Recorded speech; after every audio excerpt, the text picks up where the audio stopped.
So our next topic for this class revolves around managing quality. The associated chapter in the textbook is Chapter 6. So if we're going to manage anything, we first have to define and understand it. In this case, we need a good definition of quality.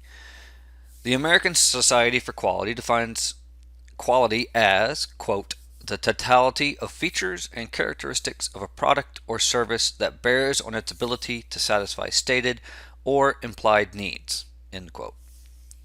So, take a few seconds and reread that statement again, reflecting upon it. Is it a good definition? You might logically argue that it has to be a good definition because its source is a well-known organization that specializes in quality. So why wouldn't it be good? The definition is intentionally broad in order to take into account consumers' personal preferences. Recall that we defined value as perceived benefit per cost. This definition of quality from the ASQ allows for that definition of value to be included when considering the degree of quality of a product or service. So again, I think it's a pretty good definition. So how does quality fit into strategy? Last time we discussed strategy, so how does it tie in? How can we tie quality into the strategic plan? If you're able to manage the quality of your products and services, it goes a long way to helping support the three different strategies we discussed before, which were 1. Differentiation, 2. Low cost, and 3. Response. Hopefully the operations manager is attempting to build a total quality management system that identifies and satisfies customer needs. We will discuss what is meant by total quality management shortly, probably in the next video. So quality, even though we have a decent definition for quality from the ASQ, you can still think of quality from different perspectives. One is user-based. I think of this perspective as beauty is in the eye of the beholder, a very individualized approach to what makes a product or service high quality. A second way to view quality is manufacturing based.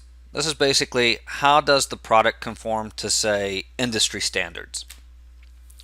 And the third view is product based. Here we are concerned with specific and measurable attributes of the product itself. Common dimensions that many consumers consider important to influencing the quality of the product include such things as performance, reliability, durability, and serviceability, and aesthetics, just to name a few. Please note here that we are primarily discussing products when we talk about these key dimensions. In a few minutes we will discuss the key determinants of service quality, which differ slightly. What is the difference between reliability and durability? I'm going to leave that question unanswered, but if you can answer it, then you're beginning to understand the different aspects of quality. As an example of serviceability, pull out your iPhone. How easily can you replace the battery in it? If you do not want to void the warranty, then not very easily. Other mobile phones on the market make it much easier to replace the battery, giving them an advantage in the category of serviceability. Admittedly, that dimension of quality may not be important to you at all. Perhaps instead, you're concerned with how pretty the phone is. If so, then you're more concerned with the aesthetic attributes of the product. Services, on the other hand, are different when talking about quality. Recall that we defined a good versus a service. We said a service often has high customer interaction. So I think I used a nail getting a pedicure or manicure or a haircut or something like that.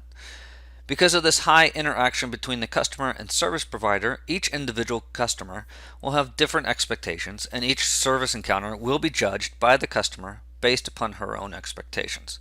Take, for example, going out to dinner. You might have very different expectations than I would. You might be more concerned with where in the restaurant you're seated, next to the window. And I might be more concerned with how quickly I get served, because I'm hungry. Hence, we would each judge our experience based upon our individual expectations. Inherently then, service quality is more difficult to measure and get a firm understanding of than it is for the quality of a product. Additionally, the intangible component of a service, sometimes you might hear me call it a facilitating good, is often important to the service experience? Was your meal delicious? Was your steak cooked to the temperature you requested? Management must also be very aware that exceptions will occur when providing a service. The real test comes when your organization reacts to that exception. Can you make the mistake right? Just as we had different dimensions that products are often judged on for quality, we also have common determinants for services. They include responsiveness, competence, access, and communication, among others. If you have an issue with your service provider, say cable TV, how do you want the customer service reps to handle your problem? Ideally, they will be responsive, understand your problem and have possible solutions, in other words, competent, and remain in contact with you if the problem has to be escalated to the next level of tech support, in other words, communication. By now, perhaps you're saying, okay, quality is important, but how much does it cost? Philip Crosby argued in the late 1970s that, quote, quality is free. It's a book of his.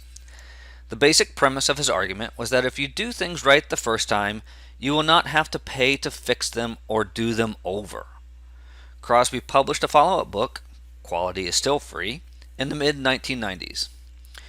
Basically, cost of quality can be broken into 4 categories. First, we have the prevention cost, which helps reduce the potential for defects. These might include the cost of training employees and implementing quality improvement programs across the organization. The second category is the cost for appraisal. That is, how much does it cost to evaluate the products for defects or blemishes? Costs in this category include testing, labs, and the inspectors to do the testing.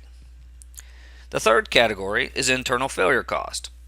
An internal failure is discovering a defective part or product before it's delivered to the customer, so before it actually gets into the customer's hands.